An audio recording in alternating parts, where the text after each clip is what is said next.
Padre Celestial, venimos a ti esta mañana y te rogamos que nos concedas la presencia de tu Espíritu Santo, que nos permitas entender el mensaje que tienes para nosotros esta mañana. Te agradecemos por una buena noche de descanso y te pedimos tu bendición para las grabaciones y las transmisiones en vivo. Te rogamos que tomes el control sobre mi entendimiento y me ocultes detrás de la cruz, para que yo sea solo un canal a través del cual tú hables a tu pueblo y lo prepares para recibir aquello que tienes para nosotros. Por favor, toca mis labios con el carbón encendido del altar, para que las palabras que yo hable puedan tener poder, y toquen el corazón y la mente de aquellos que lo escuchen, y puedan glorificarte y darte honra. En el nombre de Jesús, amén. Muy bien, esta es nuestra tercera presentación. En este punto estamos tratando con la llegada de las líneas de reforma, que comenzaron a ser reconocidas en 1989, que es el tiempo del fin para nuestra generación, y el pasaje de la inspiración que abrió nuestro entendimiento a estas líneas de reforma es el capítulo titulado Los tres ángeles y el otro ángel, que comienza en la página 115 del libro Mensajes Selectos, tomo 2. En nuestra última presentación leímos los primeros 3 párrafos de ese capítulo, y fue un tiempo para enfatizar que ese capítulo está colocado en el contexto de los falsos maestros, que van a estar activos durante el tiempo en que este mensaje esté avanzando. También tratamos con el hecho de que la advertencia que encontramos en la Biblia acerca de los falsos maestros no se refiere a aquellos que se encuentran en el budismo o el catolicismo, por ejemplo, ni siquiera a los falsos maestros dentro del protestantismo apóstata. Ahora no está colocando esa advertencia sobre los falsos maestros dentro del adventismo, a pesar de que hay tantos y tantos falsos maestros en él actualmente. La advertencia es para aquellos que están estudiando los mensajes que el león de la tribu de Judá está abriendo al fin del mundo. Y aquellos que están estudiando este mensaje de la lluvia tardía necesitan reconocer que el enfoque de los falsos maestros al fin del mundo está en ese grupo. Entonces, en los primeros 3 párrafos que estuvimos viendo la última vez, quiero colocar todas estas piezas porque quiero mostrarle líneas de reforma.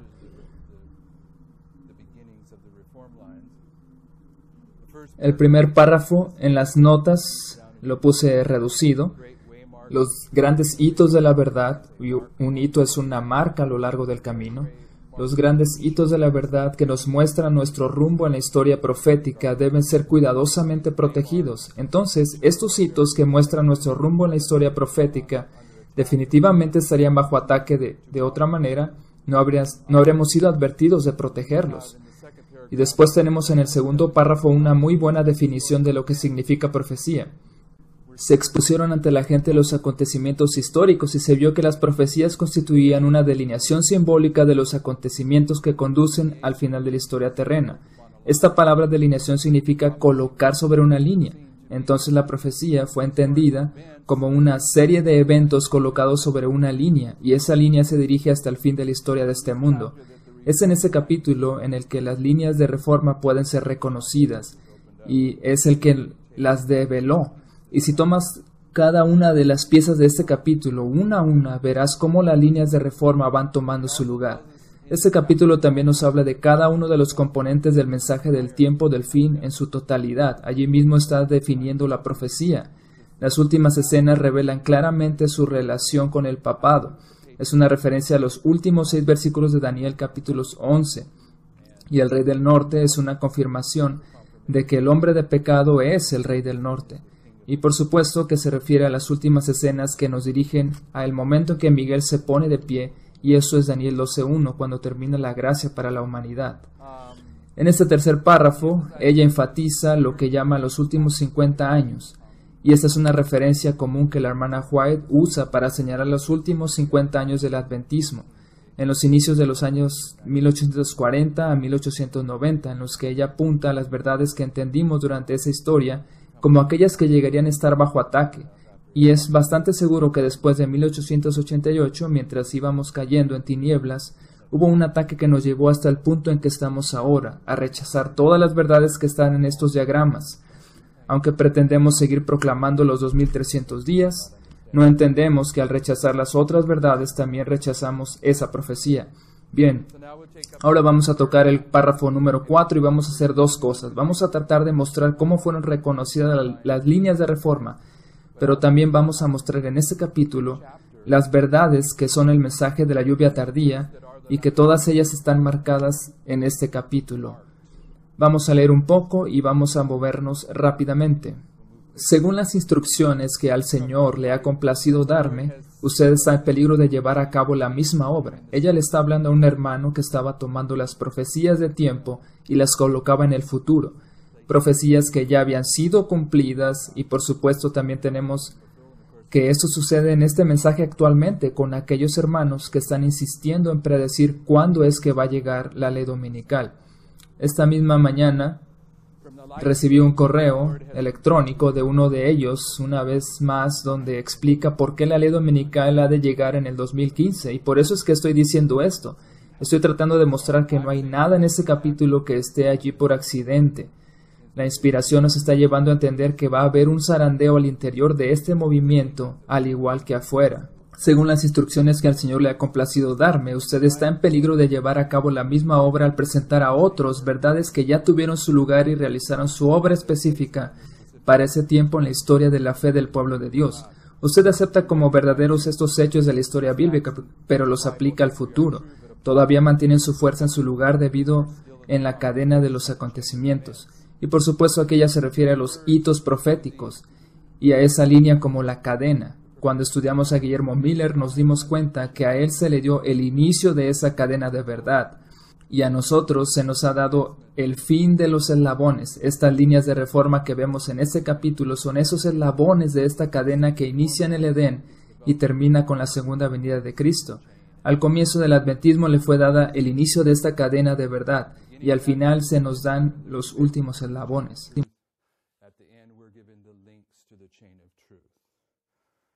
Todavía mantienen su fuerza en su lugar debido en la cadena de los acontecimientos que nos han convertido en el pueblo que hoy somos, y como tales deben presentarse a los que moran en las tinieblas del error. Los obreros genuinos de Jesucristo deben colaborar con sus hermanos que han tenido experiencia en la obra desde el mismo comienzo del mensaje del tercer ángel. ¿Y quiénes son aquellos hermanos que tuvieron la experiencia en el comienzo y el crecimiento del mensaje del tercer ángel? Son los pioneros, y de aquí en adelante ella va a colocar un énfasis sobre los pioneros. Algunos de los pioneros todavía estaban vivos cuando ella escribió eso, pero en la actualidad este mensaje es para nosotros, porque ella está hablando más acerca del fin que del tiempo en que ella vivió, y lo que está diciendo es que debemos tener un buen punto de referencia en el entendimiento de los pioneros.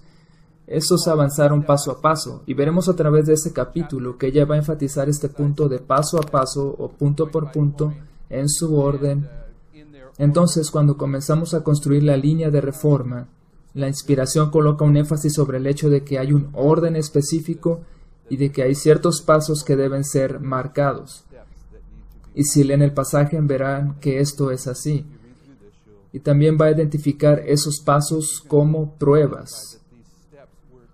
Estos avanzaron paso a paso y recibieron luz y verdad a medida que avanzaban. Soportaron una prueba tras otra, levantaron la cruz que yacía directamente su camino y se esforzaron por conocer al Señor cuyas salidas están dispuestas como el alba. Antes del 11 de agosto de 1840, que sería el siguiente paso en el orden de los eventos de la historia millerita, los hermanos que escucharon esa predicción de que el Imperio Otomano caería precisamente en esa fecha, fueron probados para ver si iban a creer en esa predicción o no. Ese fue un siguiente paso, pero a la vez también una prueba para ellos. Ella va a comentar que todas esas cosas que fueron pruebas para ellos también siguen siendo pruebas para nosotros. Pero aceptar las premisas del adventismo actual la convertiría a ella en una falsa profeta, porque los milleritas fueron probados sobre el 2520.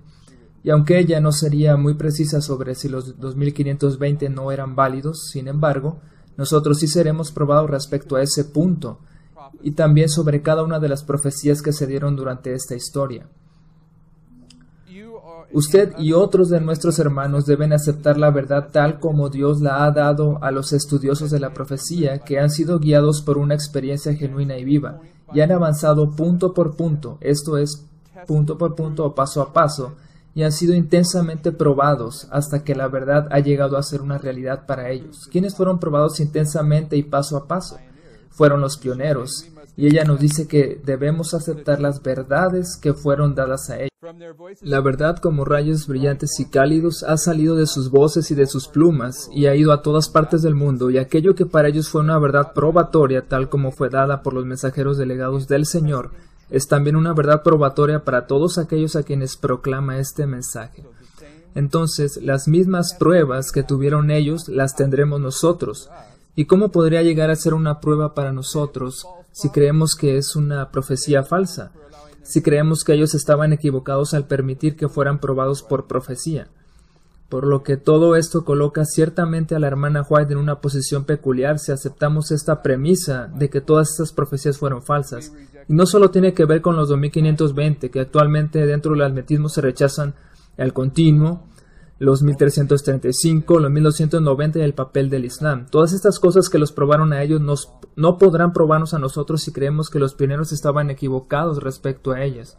Eso no tenía ningún sentido. El peso de la advertencia que ha de venir ahora al pueblo de Dios, cerca y lejos, es el mensaje del tercer ángel.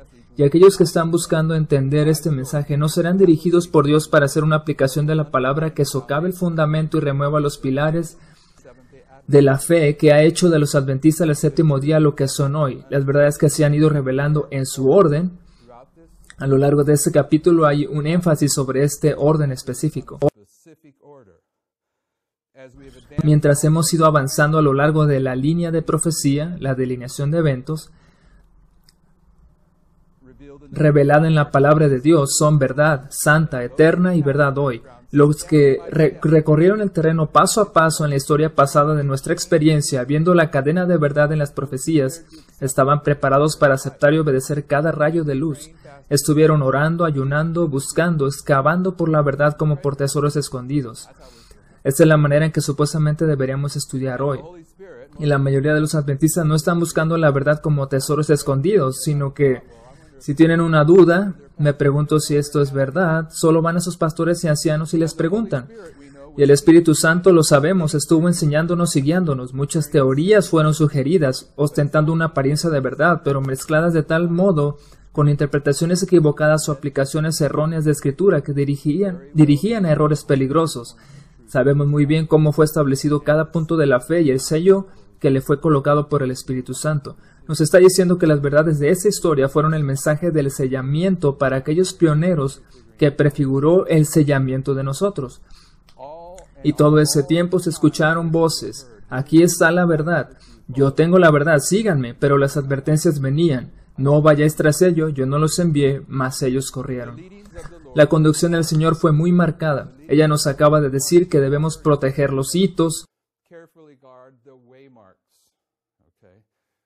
Un hito es una marca que está a lo largo de un camino. Aquí está la línea de la profecía.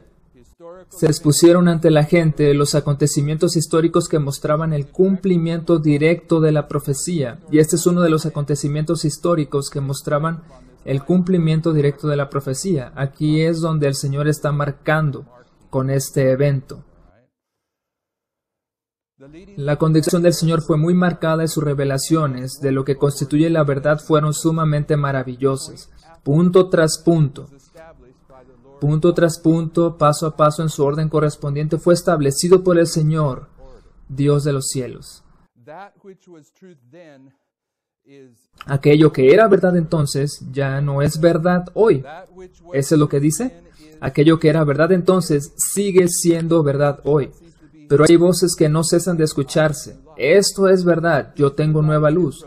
Pero estas luces nuevas en las líneas proféticas se manifiestan en una aplicación errada de la palabra que dejaría al pueblo de Dios a la deriva sin un ancla para sujetarse.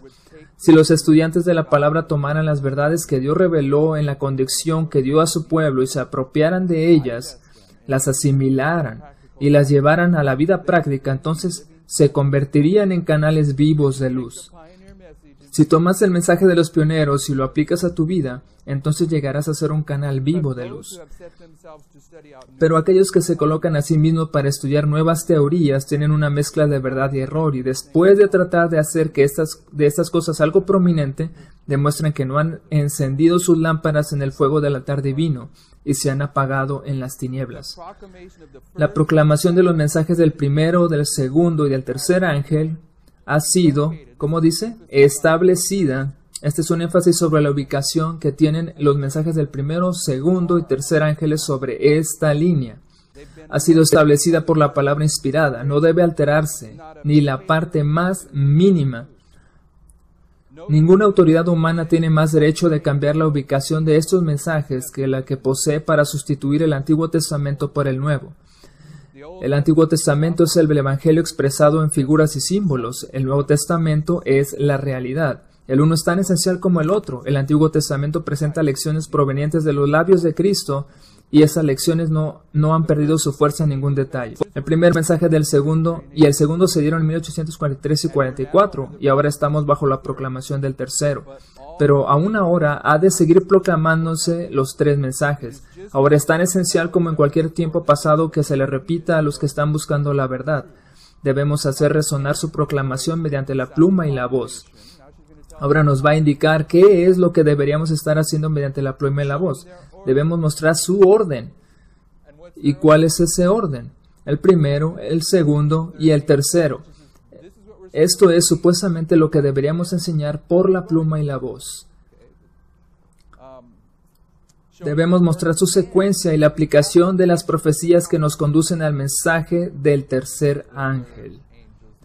Entonces, no solo está enfatizando en qué momento estos mensajes llegaron a la historia, nos dice que eso es lo que deberíamos estar enseñando, pero en conexión con eso está diciendo que también deberíamos enseñar cuáles profecías nos llevaron hasta el mensaje del tercer ángel, cuáles profecías nos llevaron al mensaje del segundo ángel y cuáles al primero.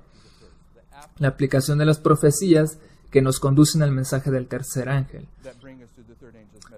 Ahora, ella ha sido muy específica en que no se puede cambiar su orden o ser alterado en lo más mínimo, sino que tampoco puede haber un tercer mensaje sin un primero y un segundo. Si tienes un tercero, el segundo y el primero deben estar justo aquí. Deberían estar donde se supone que es su ubicación.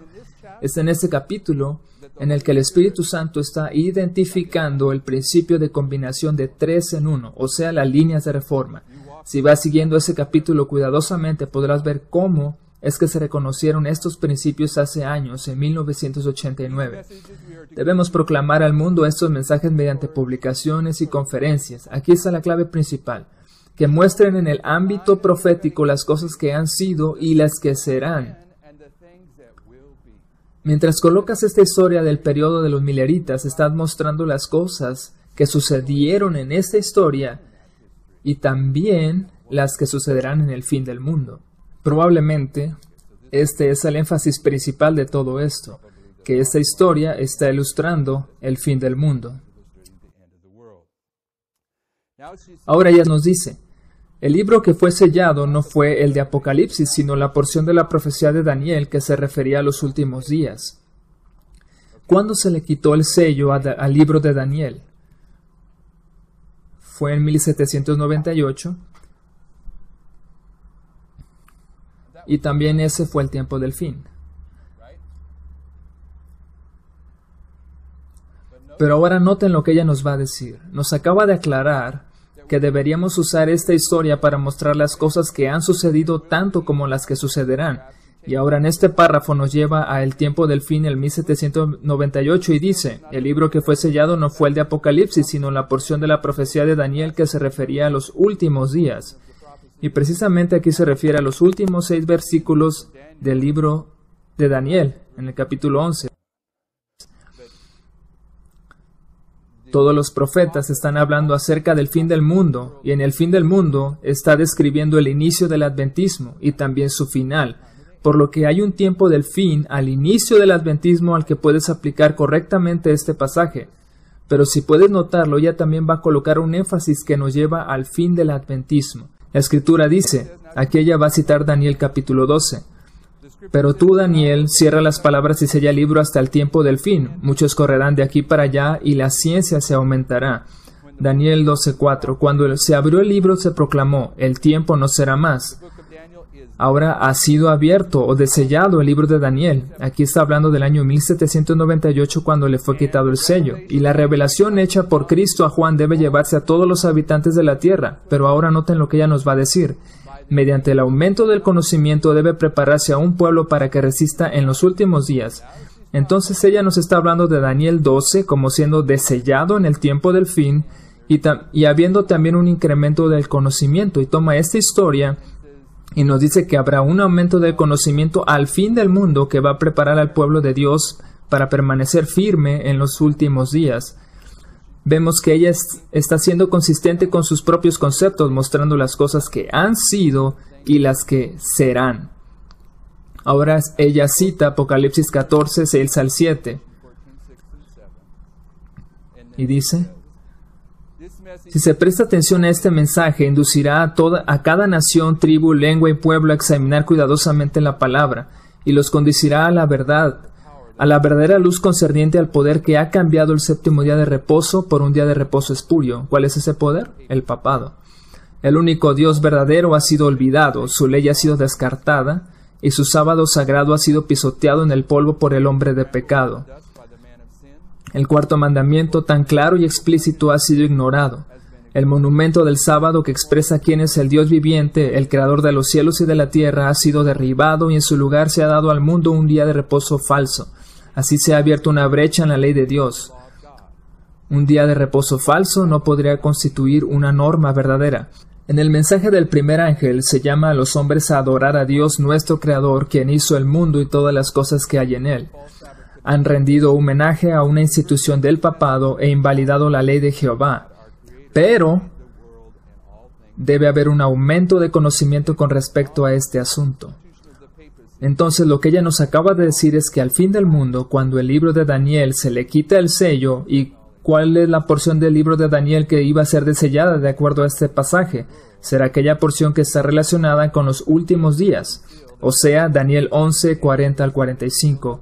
Cuando esta porción es desellada, habrá un aumento del conocimiento acerca del papado y de la ley dominical.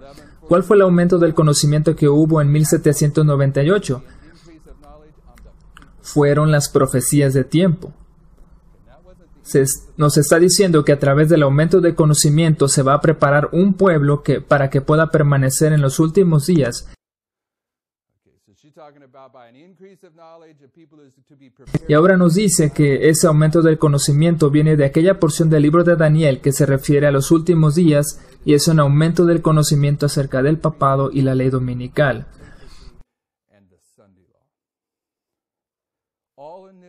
Todo en este mismo capítulo donde el Espíritu Santo identifica las líneas de reforma. El mensaje proclamado por el ángel que volaba por en medio del cielo es el Evangelio eterno, el mismo Evangelio que fue declarado en el Edén, cuando Dios le dijo a la serpiente, y pondré enemistad entre ti y la mujer, y entre tu simiente y la simiente suya.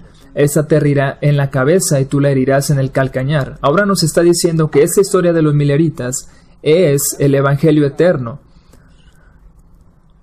Y, a su vez, es una de las claves de la verdad que ha sido revelada por el león de la tribu de Judá al fin del mundo. Y este Evangelio eterno es la obra de Cristo que produce dos clases de adoradores basado en la introducción de un mensaje profético probatorio.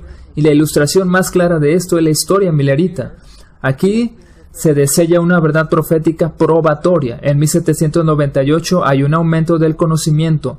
Y cuando llegamos el 22 de octubre de 1844 se demuestran dos clases de adoradores.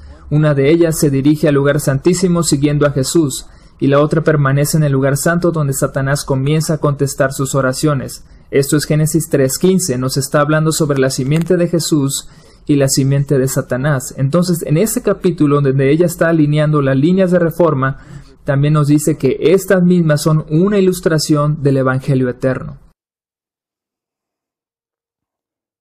Siguiente párrafo.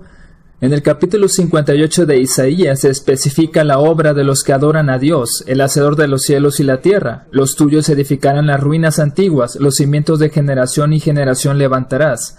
Ahora recuerden, hace un momento ella estaba usando la historia milerita en este mismo pasaje, diciendo que nosotros deberíamos mostrar el orden y la ubicación de estos mensajes en esta historia y las aplicaciones de las profecías que nos llevan a esos mensajes. Y nos dice que al hacer esto, estaremos mostrando los eventos que han sucedido y aquellos que han de suceder. Después nos habla de un desellamiento que sucede al fin del mundo. En el tiempo del fin que reconocemos al fin del mundo, y nos dice que el incremento del conocimiento en esta historia tiene que ver con el papado y la ley dominical, y lo encontramos en aquella porción del libro de Daniel que está relacionada con los últimos días y el rey del norte. Esos son los últimos 6 versículos de Daniel capítulo 11. Y esta verdad, este incremento de conocimiento es lo que prepara al pueblo de Dios para permanecer en los últimos días. Después ella nos dice que este es el Evangelio eterno, diciendo con esto que esta verdad alcanzará un punto, al igual que sucedió en la historia milerita, donde 2 clases de adoradores serán demostradas. Repito, esto mismo sucedió en la historia milerita. Y ahora nos está diciendo que aquellas personas que están en el lado correcto de esa controversia, ellos van a recuperar las sendas antiguas. Lo está uniendo con Jeremías 6:16. ¿Lo pueden ver? Vamos a pasar algunos párrafos.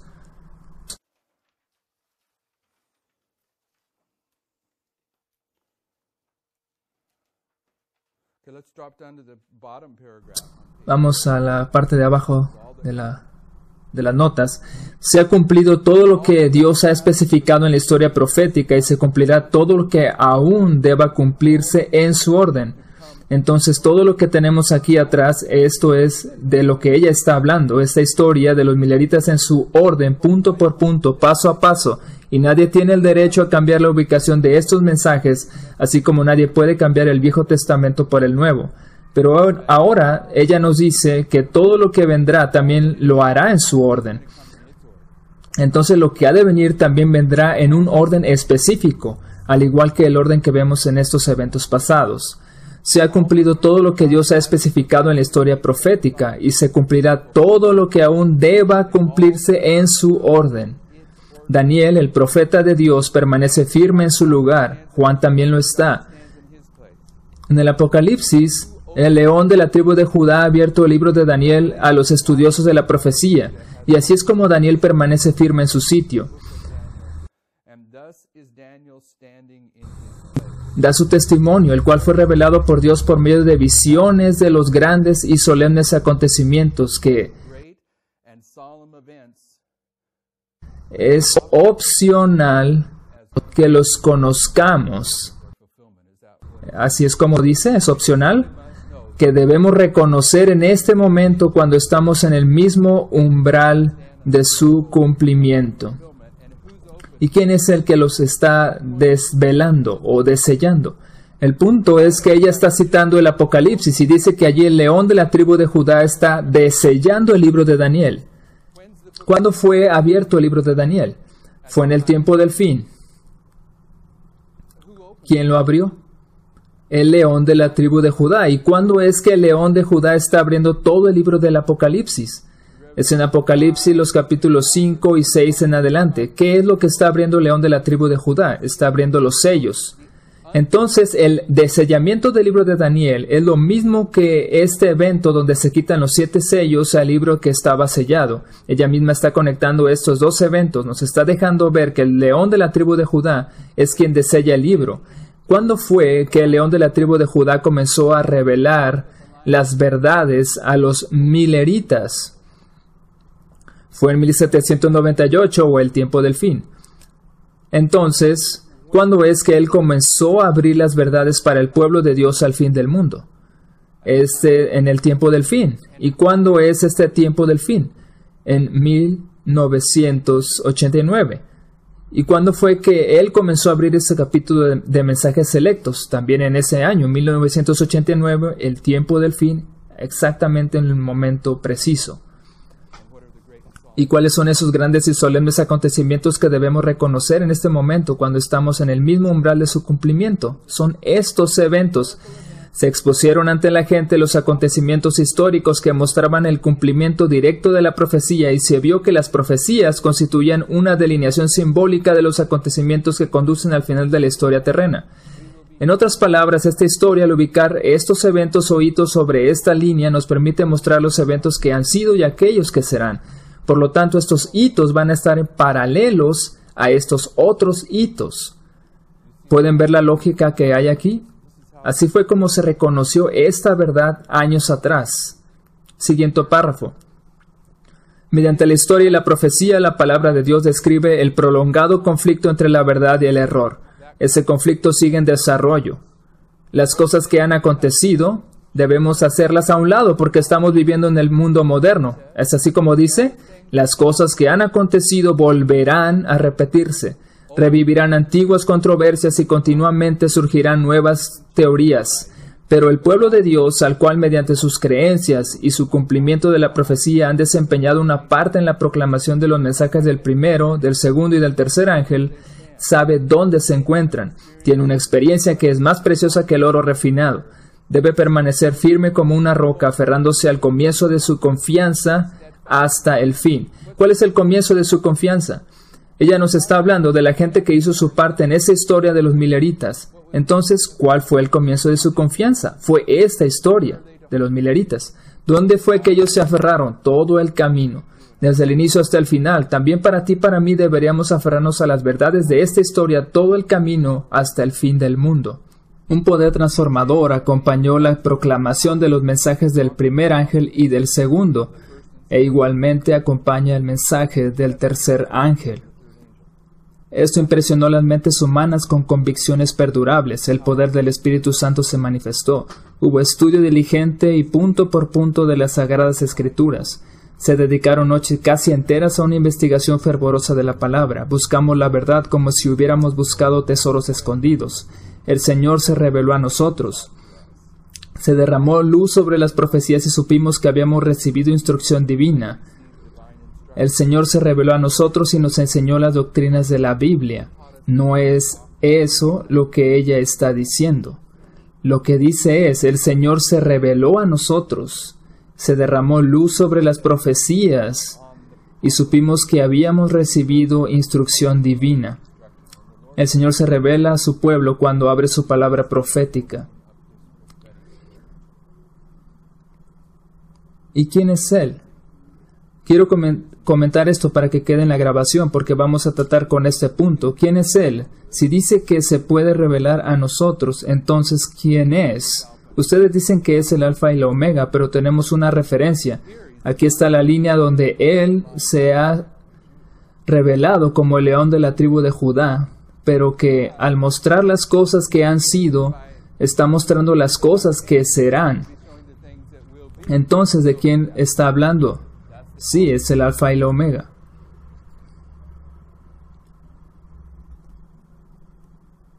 Pero, ¿qué es lo que se revela aquí en esta historia? ¿Qué es lo que principalmente revelan? Profecías de tiempo. Entonces, ¿cómo se identifica allí? ¿Cómo se identifica? Como Palmoni. Si vamos a entender quién es Cristo, si debemos entender plenamente quién es Él a través de su palabra profética, entonces hay más títulos que vamos a ir colocando a medida que avancemos en esta serie. El Señor se reveló a nosotros a través de su palabra profética.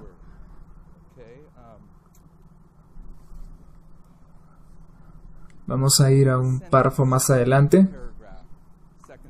El Señor no inducirá ahora a las mentes a que pongan de lado la verdad que el Espíritu Santo indujo a sus siervos a proclamar en el pasado.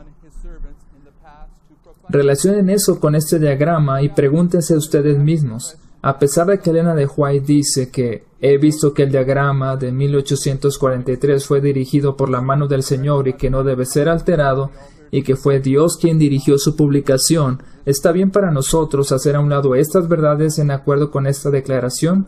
El Señor no inducirá ahora las mentes a que pongan de lado la verdad que el Espíritu Santo indujo a sus siervos a proclamar en el pasado.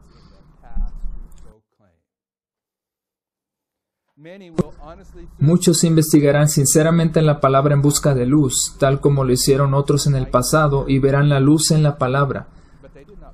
Pero no pueden tener la misma experiencia que aquellos que vivieron cuando estos mensajes de amonestación fueron proclamados por primera vez. Como no tuvieron esta experiencia, algunos no aprecian el valor de las verdades que han sido para nosotros como postes indicadores o hitos y que han hecho de nosotros un pueblo peculiar.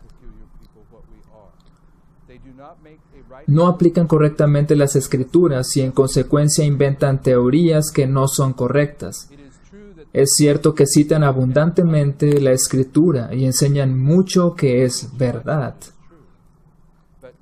Pero la verdad está tan mezclada con el error que lleva a conclusiones equivocadas y sin embargo, debido a que pueden tejer la escritura con sus teorías, piensan que cuentan con una firme cadena de verdad. Muchas personas que no han tenido participación en el comienzo de los mensajes aceptan esas teorías erróneas y son llevadas por senderos falsos, y así retroceden en lugar de progresar. Tal es el propósito del enemigo. Aquí una vez más ella sigue enfatizando los falsos maestros, pero también nos dice que si no tuvimos nuestra experiencia personal en esta historia, podemos ser más fácilmente engañados y extraviados.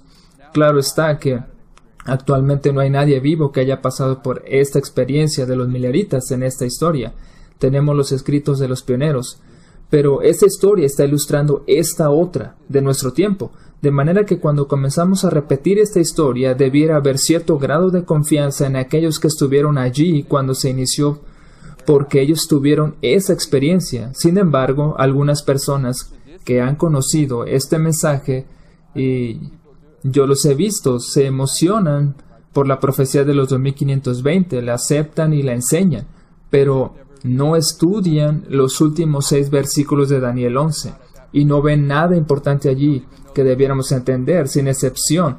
Y cuando lo estudian tienen algunas ideas muy peculiares, muy particulares sobre ese tema que en realidad representa ese aumento del conocimiento que marcó el inicio de este movimiento. Entonces debemos estar bien cimentados en este mensaje por completo, de principio a fin. Y aquellos que están llegando aquí, que están apenas encontrando este mensaje, deben regresar y ver todas estas cosas y afirmarse en ellas antes de ponerse a presentar cosas que contradicen el entendimiento original, el que tuvimos al principio. Satanás está trabajando para que se repita la historia de la nación judía en la experiencia de quienes pretenden creer la verdad presente. Puede ser que esta historia se repita. Satanás está trabajando para que se repita la historia de la nación judía en la experiencia de quienes pretenden creer la verdad presente. Los judíos tenían el Antiguo Testamento y se creían expertos conocedores de él, pero cometieron un terrible error. Consideraron que las profecías que se refieren a la gloriosa segunda venida de Cristo en las nubes de los cielos aludían a su primera venida. Como no vino de acuerdo con lo que ellos esperaban, se alejaron de él. Satanás conocía la mejor forma de atrapar en sus redes a estos hombres y de engañarlos y destruirlos. Bien, no vamos a ser engañados sobre la manera en que Jesús llegó en su primera venida, porque eso ya es historia pasada, pero Satanás puede engañarnos de forma similar aquí, en el fin, o existe la posibilidad de que lo intente de acuerdo a lo que dice la hermana White. Pero, ¿qué era lo que sucedía en la historia de los judíos? Era el tiempo de la visitación. Y ellos iban a confundir la dispensación de Jesús, quien iba a confirmar el pacto con muchos por una semana, y la hermana White nos dice que ahora estamos viviendo la dispensación del Espíritu Santo. Entonces, nuestro entendimiento equivocado hace un paralelo con los conceptos también equivocados que tenían los judíos respecto a Cristo, y de nuestra parte, tiene que ver con el derramamiento del Espíritu Santo en la lluvia tardía. Definitivamente hay conceptos equivocados en el adventismo respecto a este asunto. Se está preparando el adventismo para participar en una obra que está prefigurada en lo que hicieron los judíos cuando crucificaron a Cristo. Hemos sido advertidos de antemano sobre esto, y de acuerdo a esto, ¿qué fue lo que les permitió a los judíos participar en la crucifixión de Jesús? Fue una comprensión profética equivocada. Una comprensión profética equivocada. Ese mismo Satanás trabaja actualmente para debilitar la fe del pueblo de Dios. Hay personas que están listas para apoderarse de cada idea novedosa. Las profecías de Daniel y Apocalipsis son mal interpretadas. Estas personas no consideran que la verdad ha sido establecida en el momento preciso por los mismos hombres a quienes Dios guiaba para que llevaran a cabo esta obra especial. Estos hombres siguieron paso a paso el cumplimiento de las profecías, de modo que los que no han tenido una experiencia personal en esta obra deben aceptar la palabra de Dios y creer en la palabra de ellos, de los que han sido conducidos por el Señor en la proclamación de los mensajes del primero, del segundo y del tercer ángel. Estos mensajes, cuando se los recibe y se obra de acuerdo con ellos, llevan a cabo su obra de preparar a un pueblo que permanezca en pie en el gran día de Dios. ¿Qué es lo que prepara al pueblo de Dios para permanecer en los últimos días? De acuerdo a este capítulo, es un incremento del conocimiento, pero ¿en qué se basa este incremento del conocimiento? El papado y la ley dominical, y este ha de venir de aquella porción de Daniel que está relacionada con los últimos días, o sea, los últimos 6 versículos de Daniel 11.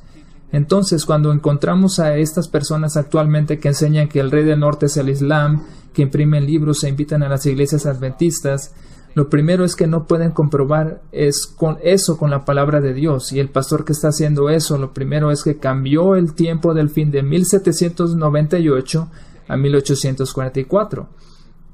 Cuando vemos su obra, que es un rechazamiento del espíritu de profecía y una aplicación sin sentido de la profecía. Pero es una falsificación del verdadero mensaje que es nuestro deber entender, y que fue abierto durante el tiempo del fin en 1898. Y hay una variedad de estas falsas enseñanzas de este mismo mensaje.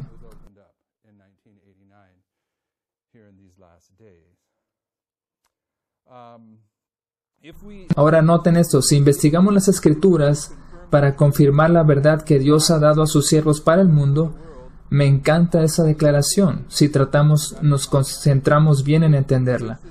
Si entendemos las Escrituras para confirmar la verdad que Dios ha dado a sus siervos para el mundo, estas de aquí, si nos concentramos en entender estas verdades de los pioneros, creyendo que estas verdades fueron dadas por el Espíritu Santo, que los fue guiando paso a paso, ¿qué es lo que estaremos haciendo? Lo que dice a continuación esta misma cita: llegaremos a proclamar los mensajes del primero, del segundo y del tercer ángel. Por lo tanto, si rechazamos estas verdades, no estaremos proclamando el mensaje del tercer ángel, a pesar de que estemos profesando hacerlo.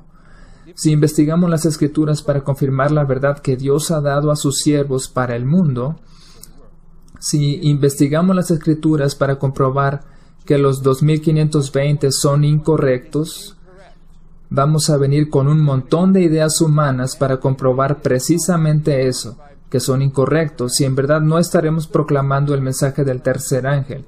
Pero si por el contrario investigamos las Escrituras para ver por qué realmente los 2520 son correctos, el león de la tribu de Judá, como hemos visto, continuará revelando más luz para confirmar este mensaje de los 2520 y otras profecías que están relacionadas. Es cierto que hay profecías que aún deben cumplirse, pero repetidamente se ha llevado a cabo una obra errónea, y esta continuará efectuándose por aquellos que procuran encontrar una nueva luz en las profecías y que comienzan por apartarse de la luz que Dios ya ha dado. Los mensajes de Apocalipsis 14 son los que servirán para probar al mundo, constituyen el Evangelio eterno y deben hacerse resonar por todas partes. Pero el Señor no pone sobre aquellos que no han tenido experiencia en su obra la responsabilidad de realizar una nueva exposición de las profecías que Él, mediante el Espíritu Santo, ha revelado a sus siervos escogidos para que las expliquen. ¿Cuán claro está esto? El último párrafo de esta página, que habla sobre aquel hermano que estaba haciendo una obra satánica. Ella dice: según la instrucción que Dios me ha dado, los pasajes bíblicos que usted ha entretejido, ni usted mismo los comprende plenamente. Si los comprendiera, alcanzaría a ver que sus teorías derriban los mismos fundamentos de nuestra fe. Muy bien. Les platico de un hermano dentro del adventismo que, desafortunadamente, padece de graves problemas mentales, por lo que todo el tiempo tiene que estar bajo medicamentos psiquiátricos para mantener su condición mental controlada. Pero también tiene un ministerio y hay muchísima gente que le encanta seguir su ministerio, incluso tiene una revista. Y en un número de esa revista que publicó no hace mucho tiempo estuvo atacando los 2520 y también a aquellos que están enseñándolo. Pero como he dicho, según entiendo, él está bajo un régimen continuo de drogas psiquiátricas, medicamentos. ¿Y por qué las personas que lo están siguiendo no entienden eso? Si es tan sencillo, deberían saber que todo el tiempo él habla de que el FBI está tratando de atraparlo, pero si eso fuera cierto, el FBI lo habría hecho ya desde hace años. Entonces él sacó un número de su revista en el que atacaba a los 2520, pero sus argumentos realmente no son válidos desde mi perspectiva.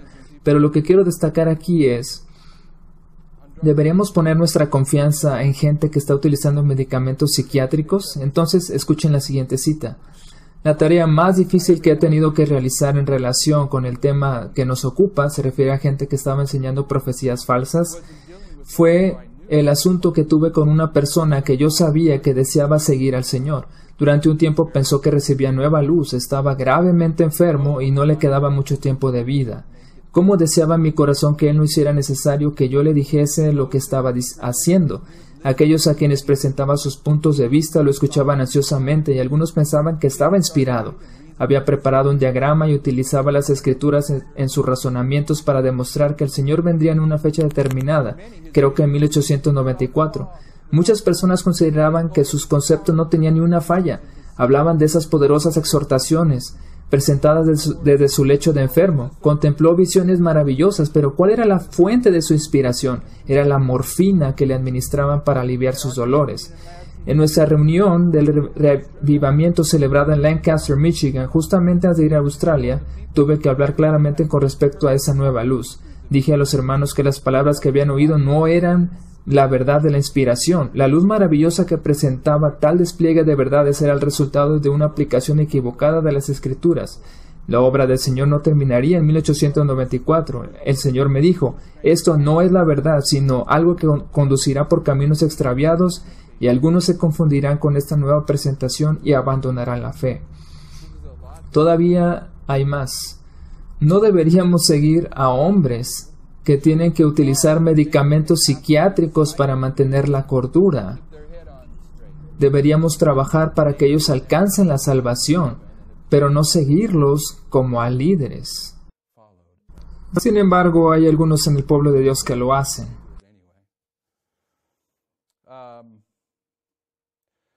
Ninguna persona que fije una fecha, este hermano estaba fijando un tiempo por su propia cuenta, y eso es algo que todavía implica a este movimiento. Ninguna persona que fije una fecha para la venida de Cristo tiene un mensaje verdadero. Podéis tener la seguridad de que Dios no da a nadie la autoridad para decir que Cristo demora su venida 5, 10 o 20 años. Entonces, ¿de dónde se sacan esa actitud de que Jesús ha de venir dentro de 5 años o de que no vendrá en ese tiempo? No tenemos ninguna autoridad para decir esas cosas. Lo que sí deberíamos entender es que su venida es inminente. Por tanto, también vosotros estad preparados, porque el Hijo del Hombre vendrá a la hora que no pensáis. Este es nuestro mensaje, el mismo mensaje que están proclamando los 3 ángeles que volaban por en medio del cielo. La obra que debe realizarse ahora consiste en proclamar el mensaje final de misericordia a un mundo caído. Una nueva vida está viniendo del cielo y posesionándose de todo el pueblo de Dios, pero en la iglesia ocurrirán divisiones. ¿La hermana Juárez dice esto? Yo pensaba que este tipo de argumentos se usaban contra nuestro mensaje de que es divisivo, pero aquí tenemos a ella diciendo que cuando el mensaje del tercer ángel sea presentado habrá división en la iglesia, se formarán 2 grupos, esto es el evangelio eterno. El mensaje del tercer ángel produce 2 clases de adoradores, provoca una división, el trigo y la cizaña crecerán juntos hasta el momento de la cosecha. La obra se intensificará y se tornará más activa hasta el mismo fin del tiempo, y todos los que trabajan junto con Dios contenderán fervorosamente por la fe que una vez fue dada a los santos. Van a contener por esos dos diagramas. No se apartarán del mensaje para este tiempo, que ya está iluminando la tierra con su gloria. Ahora está diciendo que estos mensajes de aquí son los mensajes de Apocalipsis 18. Incluso gramaticalmente puedes llegar a esa conclusión porque está en el mismo párrafo. Y todos los que trabajan junto con Dios contenderán fervorosamente por la fe que una vez fue dada a los santos. No se apartarán del mensaje para este tiempo que ya está iluminando la tierra con su gloria. Fuera de la gloria de Dios no vale la pena luchar por ninguna otra cosa. La única roca que permanecerá es la roca de la eternidad. Ella también dice que las verdades en estos diagramas son la roca de la eternidad. La verdad enseñada por Jesús constituye el único refugio en estos días cuando predomina el error. La profecía se ha estado cumpliendo línea sobre línea. Este pasaje enseña las líneas de reforma. La profecía se ha estado cumpliendo línea sobre línea. ¿De dónde toma esa frase? De Isaías 28. Cuanto más nos afirmemos bajo el estandarte del mensaje del tercer ángel, tanto más claramente comprenderemos la profecía de Daniel, porque el Apocalipsis constituye el suplemento de Daniel. ¿Cuál es el estandarte del mensaje del tercer ángel? Porque nos indica que si estamos bajo él, sigue diciendo, cuanto más plenamente aceptamos la luz presentada por el Espíritu Santo por medio de los siervos consagrados de Dios, tanto más profundas y seguras, tantas como el trono eterno, parecerán las verdades de las profecías antiguas. Tendremos la seguridad de que los hombres de Dios hablaron inspirados por el Espíritu Santo. Los hombres deben estar sometidos a la influencia del Espíritu Santo a fin de comprender las declaraciones que el Espíritu realizó mediante los profetas. Estos mensajes fueron dados no para que los que formulaban las profecías, sino para nosotros que vivimos en medio del acontecimiento que constituye su cumplimiento. Si vamos a entender las verdades de las profecías antiguas, si vamos a tener confianza en que ese entendimiento es correcto, entonces estaremos colocados bajo el estandarte del mensaje del tercer ángel. Entonces, ¿cuál es el estandarte del mensaje del tercer ángel que nos permite entender las profecías antiguas?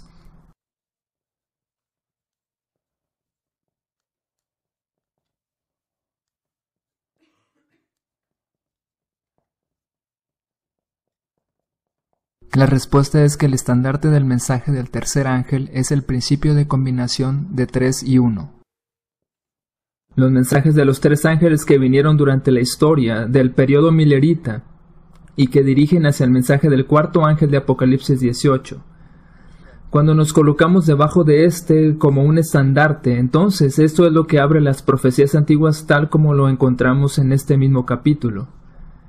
Esto no tiene que ver con cómo están conectadas las doctrinas de Apocalipsis 14, sino con un estandarte que nos ayuda a comprender las profecías antiguas de una manera clara y correcta y al mismo tiempo desarrollar confianza en cómo el pueblo fue guiado por Dios en esta historia milerita. Es el principio de combinación de 3 y 1. Es un eslabón de la cadena que se puede distinguir a lo largo de la historia, desde Adán hasta la segunda venida de Cristo y más allá.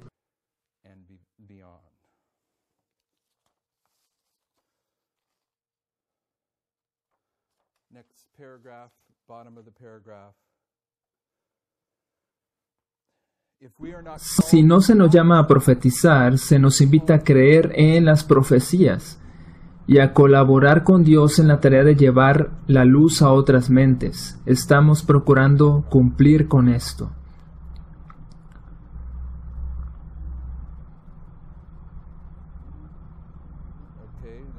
Aquí nuevamente ella está enfatizando, y es algo que a menudo hace para atender el principio de nuestra confianza firme hasta el fin.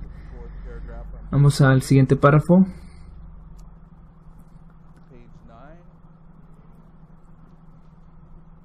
Pero la paginación es distinta.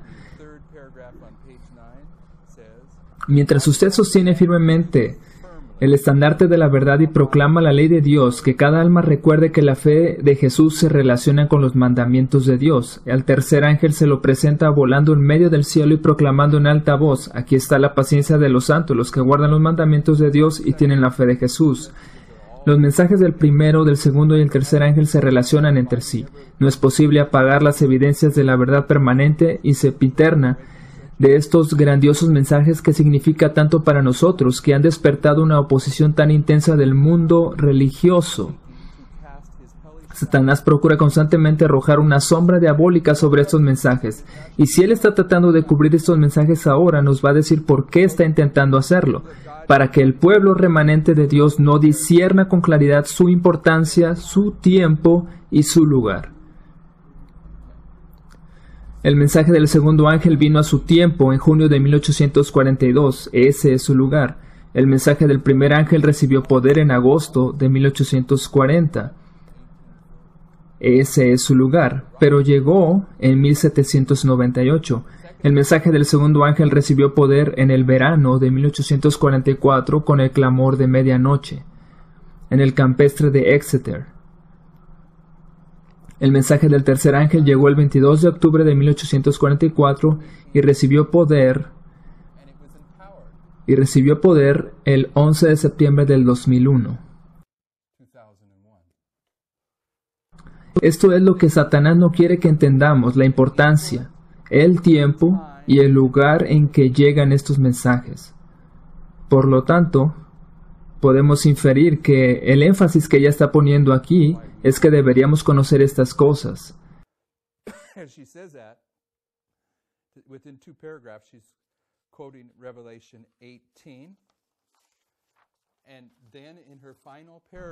Después de que ha dicho esto y que ha colocado el mensaje al tercer ángel, con Apocalipsis 18 nos dice, cuando Jesús comenzó su ministerio público, limpió el templo de su profanación sacrílega. Entre los últimos actos de su ministerio figura la segunda purificación del templo. Así también en la obra final de amonestación del mundo se hacen dos llamados a las iglesias. Cierra esta parte enfatizando la doble purificación del templo que es parte de este mensaje. Lo que estoy diciendo es que en 1989, este capítulo se convirtió en el centro de nuestro estudio y de él mismo pudimos reconocer las líneas de reforma. Pero ustedes saben,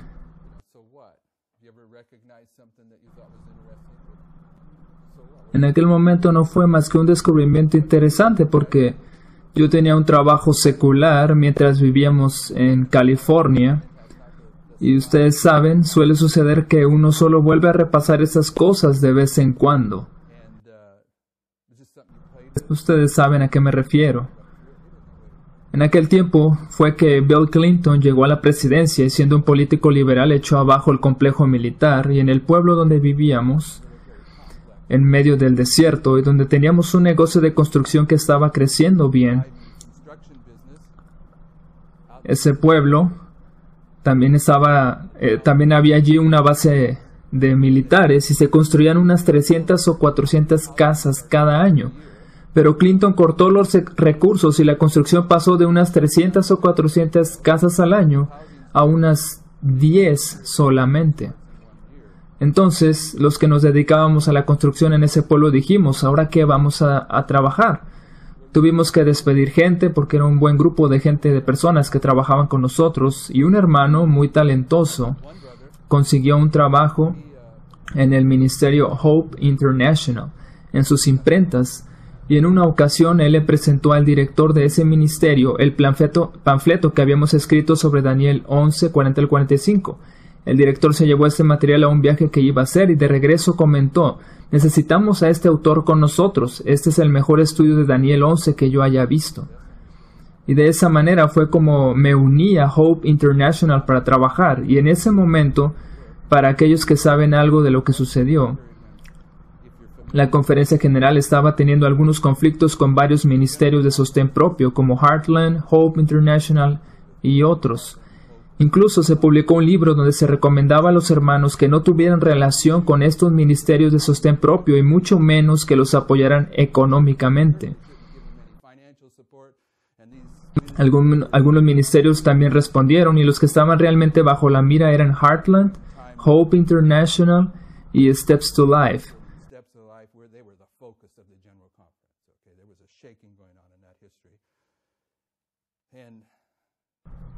Job era como el atalaya que denunciaba la apostasía que se introducía, especialmente por Desmond Ford. Y fue en ese tiempo cuando yo llegué con ellos. El director de ese ministerio, y aquí están varios de los que les tocó defenderlo, y si realmente somos honestos, tenemos que aceptar que este hermano era una de las personas más impulsivas que yo haya conocido. Un líder impulsivo e impaciente. Cuando él quería hacer algo, sencillamente lo hacía y ponía todo su empeño en eso. Cualquiera que lo haya conocido sabe que esto es cierto. Entonces, allá estaba trabajando y había una persona allí que este líder impulsivo había contratado para comenzar a trabajar la imprenta, porque a eso se dedicaba él.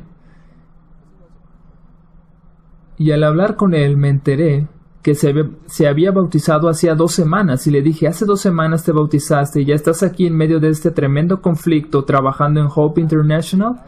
Y mientras platicábamos le pregunté si conocía a Elena de White, y me dijo: ¿quién es Elena de White? Entonces le dije: ¿estás trabajando en Hope International y no sabes quién es Elena de White? Y esta es otra evidencia de cuán impulsivo era este líder al poner a alguien así en un puesto como ese, que no tenía ni idea del espíritu de profecía. Entonces le dije: hermano, vamos a tener un estudio bíblico. Yo me di cuenta que ahora tenía la responsabilidad de enseñar sobre el espíritu de profecía, y él aceptó. Así comenzamos reuniéndonos 1 o 2 veces por semana, y poco después ya eran unas 10 o 15 personas de ese ministerio que estaban asistiendo también. ¿Y qué se imaginan que era lo que yo les compartía? Esto mismo, este mismo capítulo. Este es el lugar perfecto para iniciarse rápidamente en ese estudio, y también se estaba acercando un congreso de Hope International, y varios de los hermanos que se reunían se estaban convenciendo de que esta información realmente era valiosa. La razón por la que el líder me había invitado a ese ministerio fue el estudio sobre Daniel 11:40 al 45, y en ese mismo tiempo comencé a escribir artículos del tema que se publicarían mensualmente durante 1 año.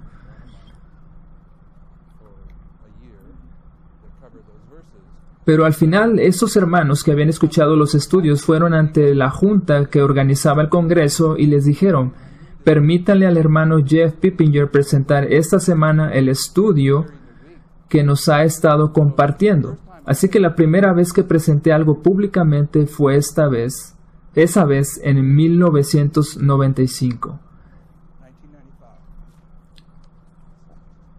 Y aquí pueden ver la conclusión de la línea profética. Allí estaba todo esto.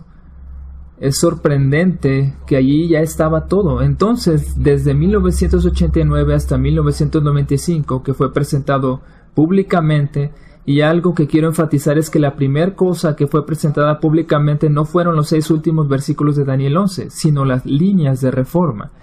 Y todo lo que ustedes tienen aquí es la oscuridad que precede aquello que había sido descifrado, que el segundo mensaje fue un reavivamiento y el cuarto también, que el segundo ángel fue un reavivamiento y el cuarto también, y una repetición, que había un chasco que sigue al tercer mensaje y que era la justicia y juicio, pero eso era en 1995. Después de 1995, las líneas proféticas son tan complicadas que hay tanta información en ellas que resulta increíble. Pero en nuestra siguiente presentación vamos a avanzar un poco más en esto, y el propósito de nuestro estudio es que nos concentremos aquí, en esta historia, porque desde aquí hasta acá es